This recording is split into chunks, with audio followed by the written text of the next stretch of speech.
Venga, vamos a continuar, chicos. Bueno, yo tengo un proyecto de prueba en el cual todo lo que explico está en ese proyecto. Podéis hacer, si queréis, una copia y le importáis de IntelliJ para que podáis tener las clases de fuente o tengáis un ejemplo de proyecto. Para ello, os situáis en la carpeta raíz donde tenéis vuestros proyectos, ¿vale? Y ejecutáis este comando, que es git clone, de que vamos a hacer un clon de mi proyecto, que es git clone, y esta es la ruta del proyecto. ¿Vale? Lo ponéis, teóricamente os bajaréis todo el proyecto, se bajará en esa carpeta y luego simplemente importáis el proyecto, ¿vale? Como siempre. Con esto ya tendréis el proyecto que yo utilizo para hacer todas las demos, lo tenéis en vuestra máquina. ¿Eh? A este proyecto procurar no tocarlo, porque si lo tocáis, está conectado con un repositorio que no estáis autorizados a subir nada. Entonces, simplemente tenerlo ahí como referencia, pues si queréis copiar una clase, cualquier cosa, ¿vale? Vamos a empezar. Vale, un aspecto importante son los registros, los logs. ¿Eh? Hagamos o no pruebas, es decir, siempre tenemos que tener registro de lo que va ocurriendo. ¿Eh? ¿Por qué? Pues nosotros vamos a hacer un desplegable, lo vamos a desplegar en un servidor y si hay problemas o ocurre cualquier cosa, tenemos que dejar rastro de lo que ha ocurrido. Para eso tenemos que hacer log, con lo cual ya no me vale lo que hemos hecho muchas veces del system.out.println, que sacas por consola un mensaje, pero eso se va a perder. Estamos en un servidor y eso no tiene acceso. Entonces tenemos que hacer los log. Es importante hacerlo bien, ¿eh? Porque luego normalmente cuando hay un problema en el servidor, te dice, oye, ayer a las 3 de la tarde hubo una operación y falló. Y tenemos que buscar los logs de ese día y averiguar qué es lo que pasó.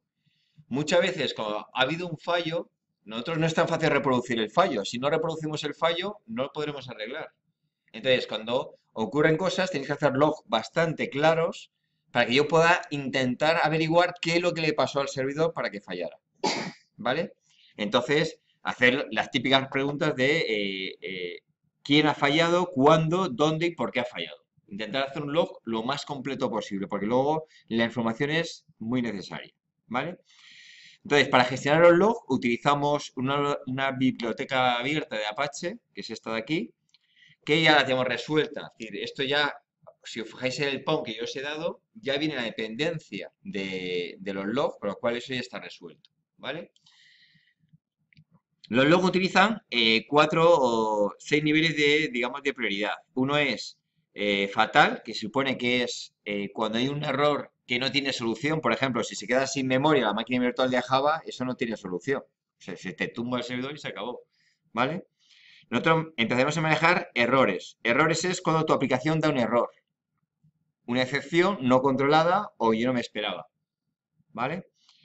Tenemos mensaje de warn, de aviso, que supone que hay algo que tú consideras que es extraño, pero no está claro que sea un error. Es decir, que puede ser que haya una combinación que sea extraña. Es un warning. Simplemente para que tú estés pendiente. Pero aunque veamos warning, no significa que sea un error. Luego tenemos infos, que son información varia, no es un error. Simplemente queremos informar de cosas. Por ejemplo, yo cada vez que registro una base de datos o la recargo, pongo una información porque es importante. Oye, se está recargando la base de datos. ¿Vale? Son informaciones. Estos se utilizan para depurar. Es decir, cuando yo estoy probando el código, saco los de depuración para ver el traceado e intentar ayudarme a depurar el código, a ver qué es lo que está yendo mal. ¿Vale? Normalmente, cuando desplegamos en un servidor, ¿qué activamos? El error, nada más. Y lo que en un servidor no queremos es que me manden logs de cosas que no son dramáticas, ¿no? Que no ha habido un problema. Lo dejamos ahí. Y cuando nosotros estoy depurando en mi máquina local, muchas veces activo el debug. Porque yo vea que todo lo que vaya ocurriendo, que vea que todo vaya bien, ¿vale? Si yo activo un nivel, incluye el nivel y los superiores. Es decir, si yo activo el nivel de error, que me va a imprimir cualquier fatal o cualquier error. Si activo el nivel de debug, que me va a imprimir los debug, los info, los warning, error y fatal. Siempre que activo un nivel, me imprime su nivel y los superiores.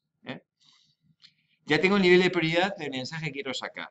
Ahora me queda es hacia dónde lo voy a sacar el mensaje. ¿Vale? Puedo elegir que se saquen por consola, pero por consola solo tiene sentido si trabajamos en mi equipo. En tu equipo de desarrollo tiene sentido mensaje por consola, el resto no, ¿vale? Por eso normalmente cuando lo subimos al servidor, yo lo que activo es sobre ficheros, para que quede constancia. Últimamente los ficheros, ¿qué ocurre? Que como los servicios que hacemos hospedaje se basan en máquinas virtuales que te las pueden resetear, no está garantizado que un fichero sea estable. Es decir, cuando instalamos, por ejemplo, un servicio en un Docker, cuando el Docker se desmonta, los ficheros se pierden también. Entonces, no se garantiza que los ficheros sean estables. ¿Vale?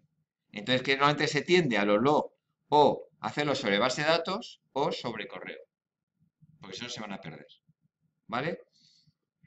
Entonces, tenemos que configurar tipo de mensaje, sobre cuál es la salida, cuál es el formato en que voy a sacar el mensaje. ¿Con qué formato lo voy a sacar? Los logs.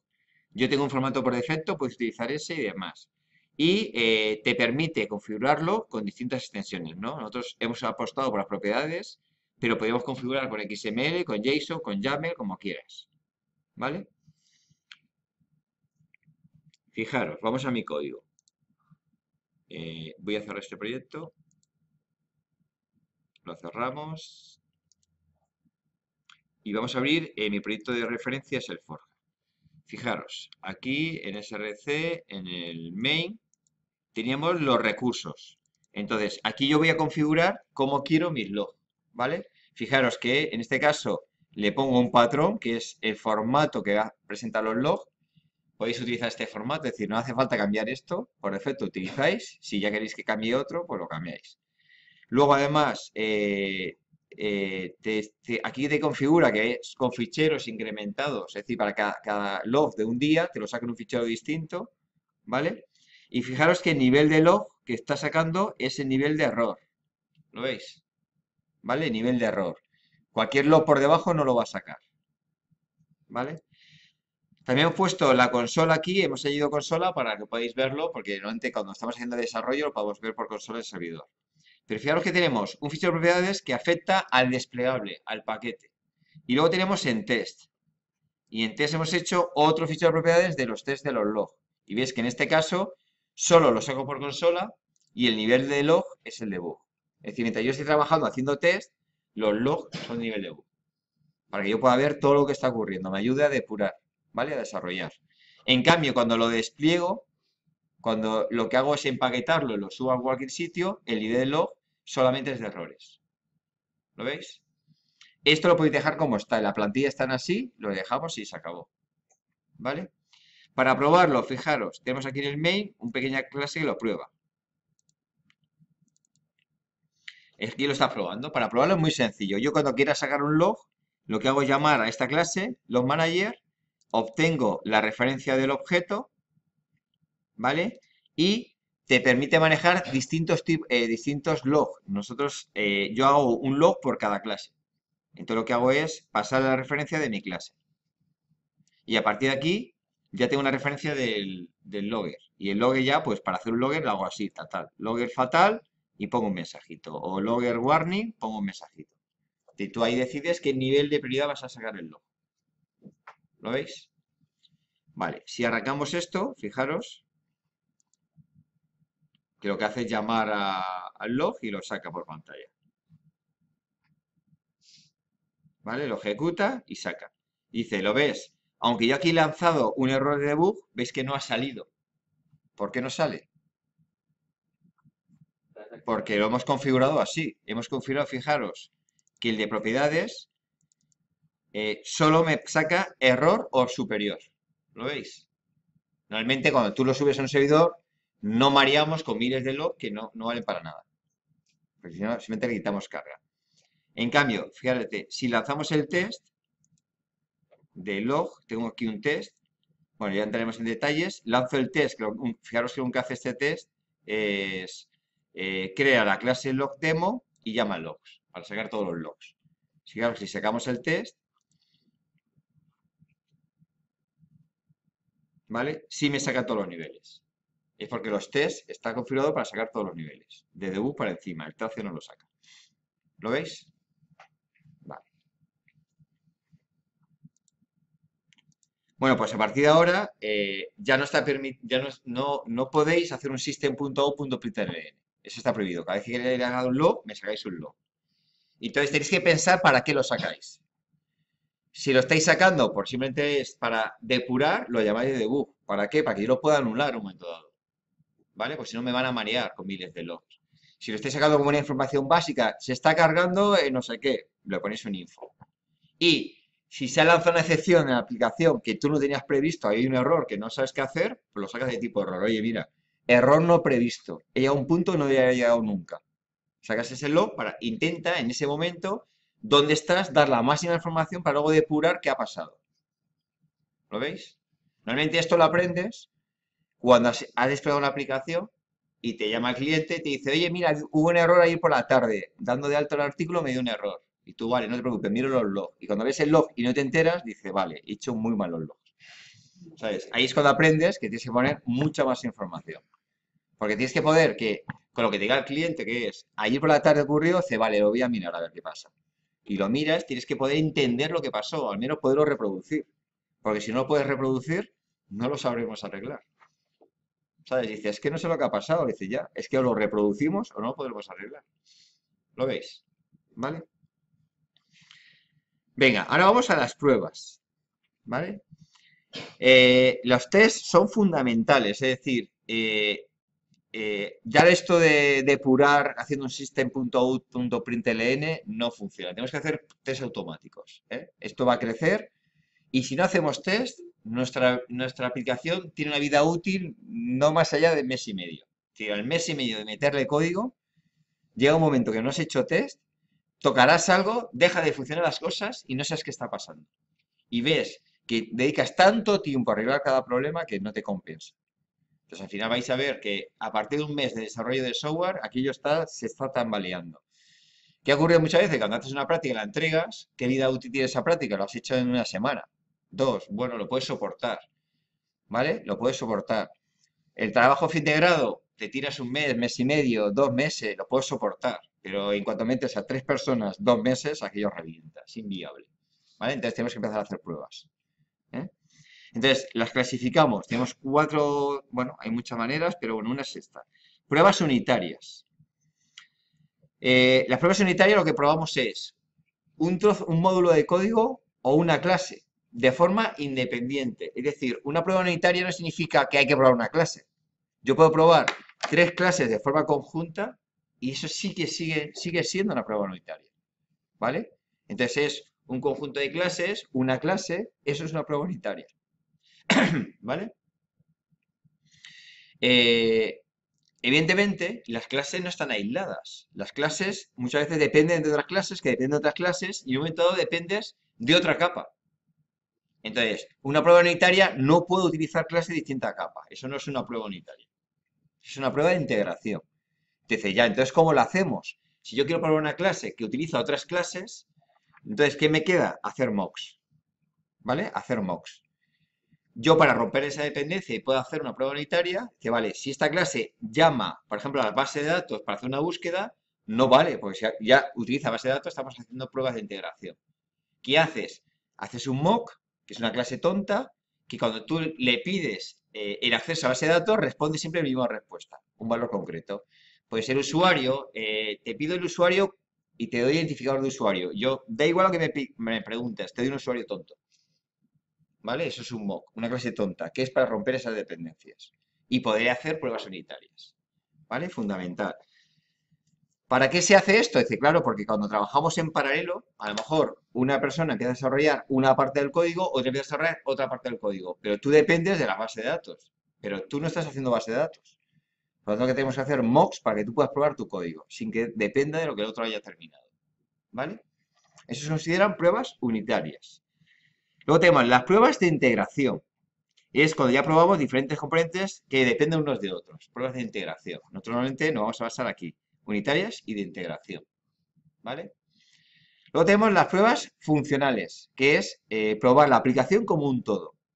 Por lo tanto, ¿yo qué voy a hacer? Si voy a desarrollar un API REST, ¿qué tendría que hacer? Atacar al API REST. Es decir, lo desplegaría en un servidor y me pongo a hacer una batería de pruebas. Eso serían pruebas funcionales. ¿Vale? Esas las haremos, pero con el Spring. Ahora no podemos hacer pruebas funcionales.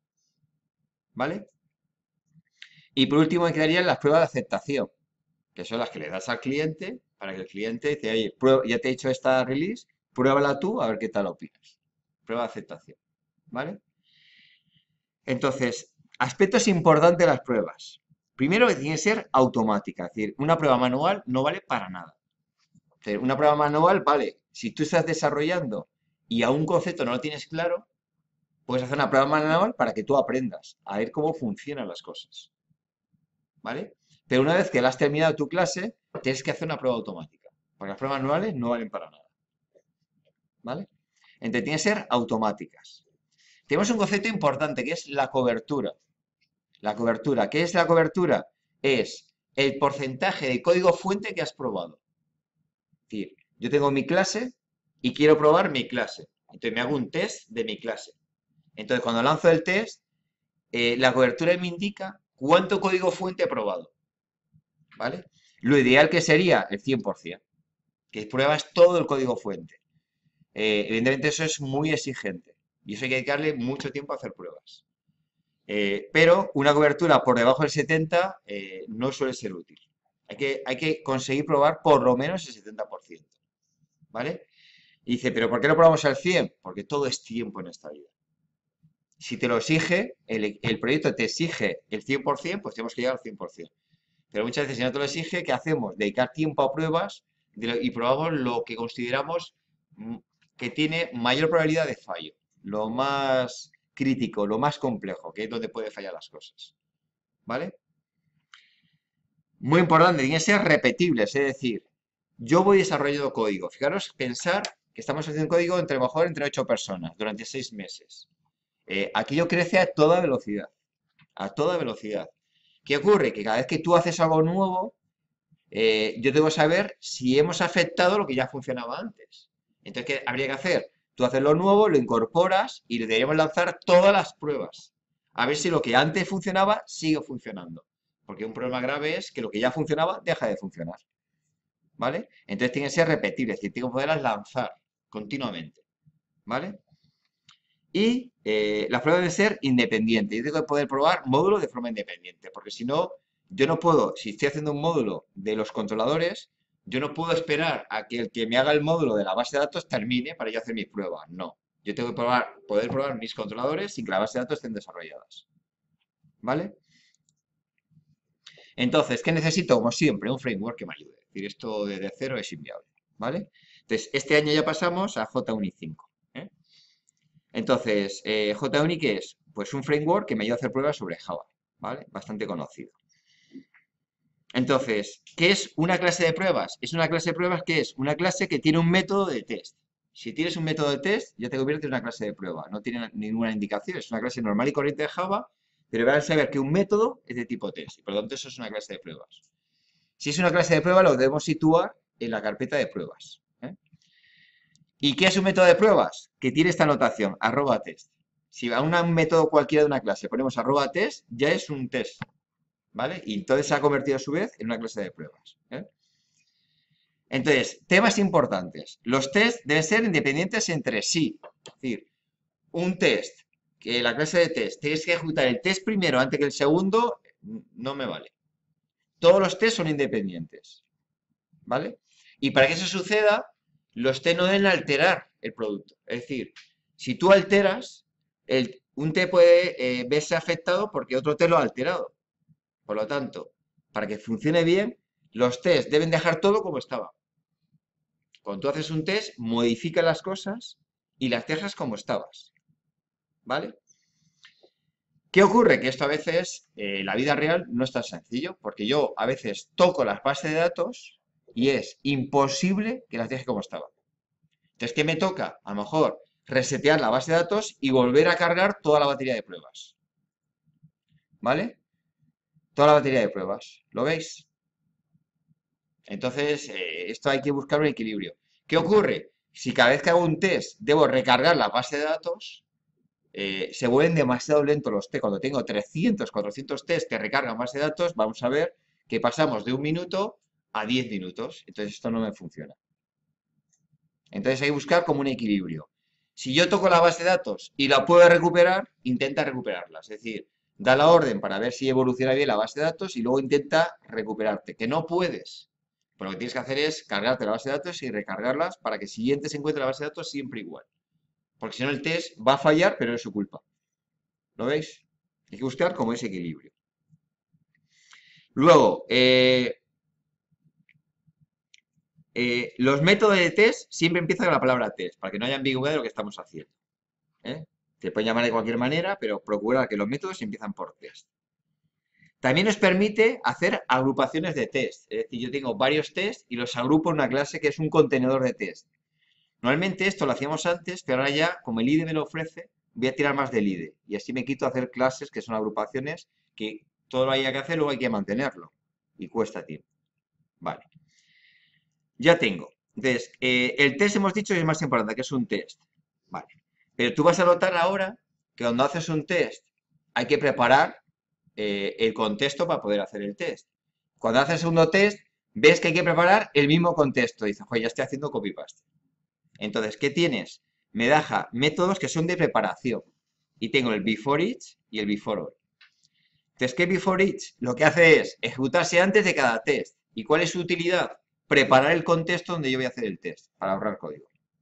¿Vale? Entonces, cada before each se ejecuta justo antes de cada test.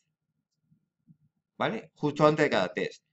Y el before all se ejecuta una sola vez, cuando arrancan todos los tests. Entonces, el before all se apoya en un método estático. ¿Vale? Evidentemente tenemos, si hemos alterado algo, puedo querer poderlo recuperar. Entonces tenemos el after each, que se ejecuta cada vez después de cada test. ¿Vale? Después de cada test. Y así recuperamos la situación. Por ejemplo, si yo he dado de alta en la base de datos un usuario para ver que funciona bien, cuando acaba el test, lo que hago es quitarlo de la base de datos. ¿Vale? Y luego tenemos el after all, que está asociado al before all, que es ejecuta una sola vez cuando acaban todos los tests. ¿Vale? Además, JUnit5 me ofrece otras etiquetas, como son deshabilitar un test, dar una etiqueta para agrupar test en una familia de test y yo poder jugar con ello. Me permite un test lanzarlo varias veces, a ver si sigue funcionando bien, ¿vale? O parametrizar test para probarlo con distintos valores, a ver qué tal va. Luego, evidentemente, dice, vale, ¿un test qué hace? Un test lo que hace es utilizar la aplicación, una funcionalidad que tenga, y comprobar que el resultado que te da coincide con lo que tú esperabas. Eso es un test en definitiva. Entonces, ¿qué te permite? Las comprobaciones. Y entonces hay mucho tipo de comprobaciones para ver que funciona bien. Por ejemplo, yo le digo, venga, vale, calcúlame este valor y se supone que te tiene que devolver un 28. Y tú miras y te devuelve un 28. Entonces es ver si son iguales, valor esperado, valor real. Si son decimales, fijaros que tenemos que tener un margen de error. Podemos comprobar que sea cierto, que sea falso, que sea igual, que sea null, que no sea null. En definitiva, es una serie de comprobaciones. ¿Vale? Entonces, con esto, repito, vamos a hacer las comprobaciones y tú vas a elegir aquella comprobación que se ajusta mejor a tu test de lo que vayamos a hacer. Estas son evidentes, ¿no? Pues son iguales o no iguales. Podemos comparar contenidos de arrays. Es decir, si yo tengo un array previsto, un array que me tiene que dar y voy a comprobar que sea el mismo. Luego, tenemos este de aquí, que es, este falla siempre. Es como un test que va a fallar siempre. Entonces, ¿por qué se pone? Porque tenemos normalmente el test a medias. Es decir, has hecho, dice, bueno, tengo que hacer 5 tests. Entonces, te pones 5 fallos y te pones a programarlos. Así no se te olvida ninguno. Se lanzan los tests, falla este CAD. Todavía no lo he desarrollado. Normalmente se suele poner todavía no implementado.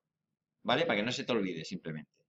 Luego tenemos los tests que comprueban excepciones. Es decir, imagínate que estoy comprobando un test para ver la seguridad de mi API REST. Entonces intentas una operación sin loguearte.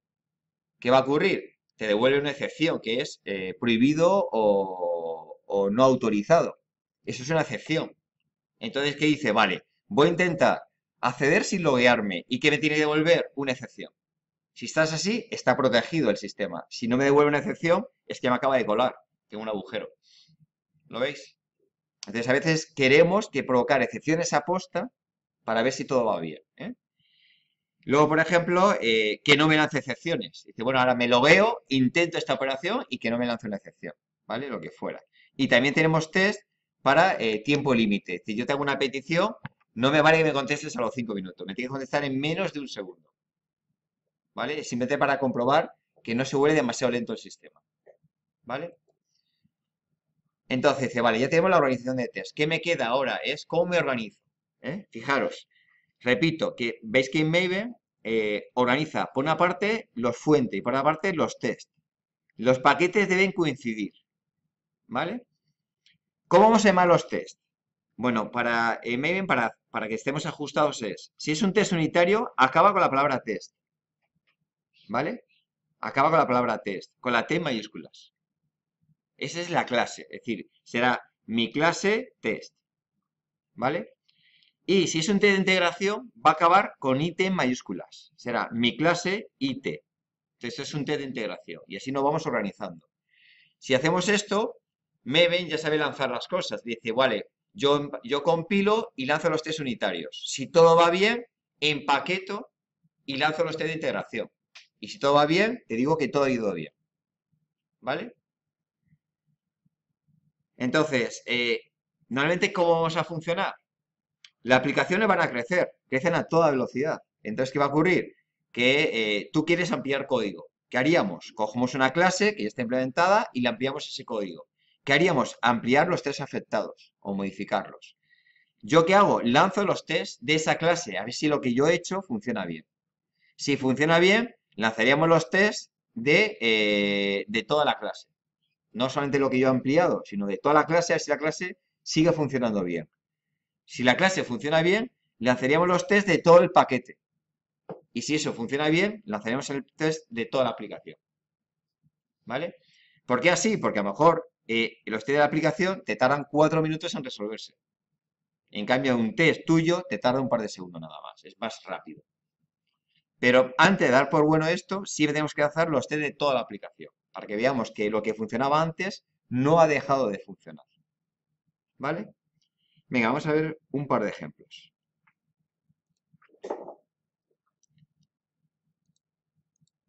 Bueno, imaginaros que queremos probar esto de aquí.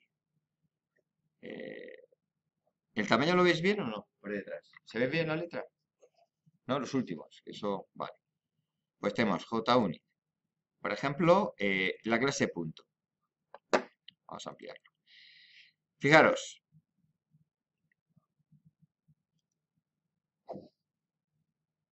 ¿Vale?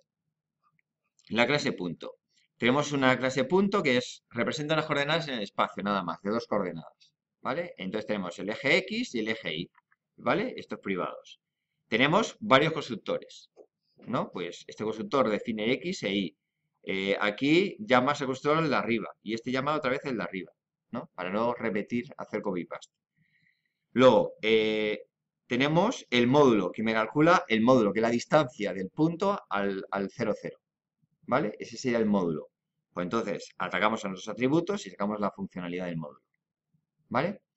Fijaros, ¿tiene parámetros? No, porque teóricamente los métodos que tienen que hacer, trabajar con sus atributos.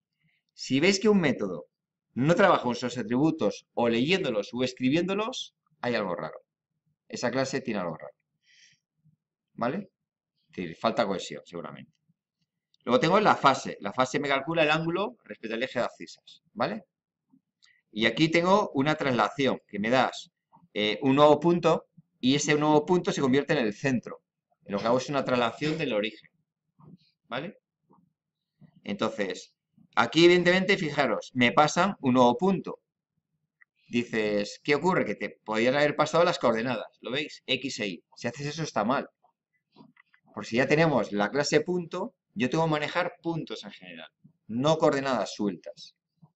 ¿Lo veis este concepto? Por eso siempre, normalmente, los parámetros permitidos deben ser 2 o 3, no más. Si manejas 5 parámetros, es un indicio de que algo estás haciendo mal. ¿Vale? ¿Vale? Una clase sencilla. Siempre recomiendo, siempre que aquí clase que hagáis, que sobreescribáis el método toString, porque para el traceado me viene muy bien. Cuando yo tengo problemas, quiero tracear una clase, puedo ver su contenido de una manera muy eficaz. Entonces, siempre sobreescribir. Esto te lo hacen las herramientas, los IDEs. Hay una opción que es generar código, toString, que te lo genere y te olvidas. ¿Vale? Bueno, pues ahora, ¿cómo haríamos un test aquí? Fijaros. Si en JUnit me hago el test de punto. Fijaros, es una clase normal y corriente. ¿Lo veis? Una clase normal y corriente. Cuyo matiz, que hemos acabado la palabra test, pero por lo demás es igual. Evidentemente, si es un test de la clase de punto, pues la llamo punto test. ¿Vale? Fijaros, ¿qué tiene un before? Porque claro, cuando cada vez que hago un test, yo para hacer un test que necesito un objeto con unos valores concretos y sobre ese objeto yo voy a hacerle pruebas. Entonces, como necesito un objeto cada vez que voy a hacer un test, me hago un before each y me defino un punto para poder trabajar con él. ¿Lo veis? Entonces dice, vale, cojo, cada test me hace un new, ¿vale? Entonces yo, aunque altere este objeto, me da igual, porque como hace new cada vez que lanza los tests, coge un objeto nuevo de una manera controlada, ¿vale? Y en este caso es un punto a las coordenadas 2, 3, ¿vale? ¿Qué voy a probar? Por ejemplo, voy a probar el módulo, ¿no? Que dices, vale, pues si yo tengo un punto 2, 3 y le saco el módulo, ¿qué me tiene que devolver? Pues este valor. Si me devuelve este valor con un error de 10 a la menos 5 es que va bien. ¿Lo veis? Entonces, dice, vale, ¿y cómo pruebo esto? Pues simplemente te pones aquí, le decimos run, testea este método. Entonces podemos testear solamente este test. Dice, vale, correcto, ha ido bien. ¿Lo ves? Ha cogido un punto 2, 3, le ha calculado el módulo, ¿lo ves? Aquí lo calcula y lo comparo a lo que yo me espero. Entonces cojo, calculo, y te vale, pues entonces todo esto va bien. ¿Lo veis el test? ¿Vale? ¿Cómo se hacía o cómo se hace esto más chapuceramente? Lo que haces es, calculas el módulo y lo imprimes por consola. Tú ves el valor, así es correcto. ¿Lo veis? Así lo hubierais hecho. Pero ¿cuál es el problema? Si hago esto no es reproducible. Y luego, dentro de 4 meses, y esto ocurre, lanzas tu prueba, sale un valor en pantalla y yo, ¿cómo sé si eso es correcto o no es correcto? Hasta se te olvida cómo comprobarlo. Por lo tanto, hago el test y me olvido. ¿Vale? Por ejemplo, ¿cómo calculo la fase? Pues igual. Yo sé que tengo un punto 2, 3. Cojo una calculadora y calculo la fase. Entonces lo lanzo y dice, vale, pues me tiene que dar 0,98. Entonces lanzas este y dices, vale, lanzas el test y ves, el test correcto, ha ido bien. Me ha calculado bien la fase. ¿Lo veis? Evidentemente, esto es ¿para qué? Para un punto concreto, que es el 2, 3. No vale para... Si tenemos que hacer varios puntos, pues te da distintos valores. Por ejemplo, ¿cómo pruebo un constructor? Pues dice, este constructor es de... ¿Veis que se pone así? Test, un constructor que es la clase de punto y solo acepta un parámetro. Entonces dice, vale, pues yo ¿qué hago? Le doy de alta un nuevo punto al valor de y compruebo que tanto la coordenada X como la Y sea 2. Entonces se ha construido bien. ¿Vale? Entonces lo lanzo y ves que el test ha cumplido. ¿Vale? ¿Cómo lanzo todos los tests? Te vas a la clase y lo lanzas. En este caso lanzo la clase entera. Entonces ahora ya me va a testear todos los tests. ¿Lo ves? Todos son correctos. Y dices, vale, ¿y cómo lanzo un paquete? Enfocas el paquete, botón derecho y lanza los tests. Entonces, en este caso, te lanza todos los tests de un paquete. ¿Lo veis? Me ha lanzado tanto los tests de colección como los tests de punto. ¿Lo veis? Vale. Bueno, pues yo tengo hecho los tests de punto y decimal como una referencia, como una plantilla. ¿Qué os toca a vosotros? Hacer los test de fracción y de usuario. ¿Vale? Entonces, ¿qué es fracción? Fijaros que esta clase maneja una fracción con numerador y denominador. ¿Vale? ¿Qué me tiene? Funciones, por ejemplo, decimal. Esta función lo que hace es devolverte no como fracción, sino como un decimal. Lo que hace es la operación. Divide te lo devuelve en valor decimal. Por ejemplo, aquí te devuelve el numerador y el denominador. Una clase muy tonta. ¿Vale? Entonces, cuando hacemos test, evidentemente a veces no tenemos tiempo de probar todo. ¿Qué hacemos? Probar lo que sospechamos que puede fallar. A ver, un get, ¿veis probable que esto falle? Poco. Entonces, a lo mejor los getters, yo a priori no los pruebo. ¿Vale? Un constructor de este tan sencillo, pues no va a fallar. Entonces aquí a lo mejor solo fallaría o solo probaría este decimal. Puestos a elegir, yo probaría lo más probable que pueda fallar. Si te han dicho que hay que hacer 100% de cobertura, no hay vuelta de hoja. Hay que probar todo. Eso lo dice el proyecto, pero cuidado, es tiempo, ¿eh? Es decir, si normalmente vais a ver cuando llegáis a gestión de proyectos, que te recomiendan un 30% dedicar a pruebas. Si tú quieres probar 100%, ya a lo mejor el tiempo del proyecto no es un 30%, subes un 45% del tiempo del proyecto. Por lo tanto, vale más. ¿Entendéis? Es ese equilibrio entre lo ideal y lo que tiene que ser en las cuentas del precio del proyecto. ¿Vale? Y tenéis otra clase que es esta, que es, tenemos la clase usuario. Gestiona un usuario. Entonces, bueno, pues tiene, le puedes dar el nombre completo, es decir, te forma usuarios. Entonces te monta nombre con inicial, sin inicial y demás. ¿Vale? Entonces, ¿qué tenéis que hacer ahora? Pues probar vosotros mismos, lanzar los test, probarlo. ¿Eh? Recordar, si queréis mi proyecto como para que podáis copiar o tal, pues lo clonáis. Así lo tenéis en vuestra máquina y podéis jugar con él. Intentad no modificarlo, sino simplemente coger las clases y lo copiáis a vuestro proyecto. Y lo que hacéis es tocar vuestro proyecto. ¿Vale? Venga, pues probamos esto, aunque antes vamos a descansar. ¿Vale? Antes descansamos. Son y media, descansamos y a la vuelta empecéis con ello. ¿Vale?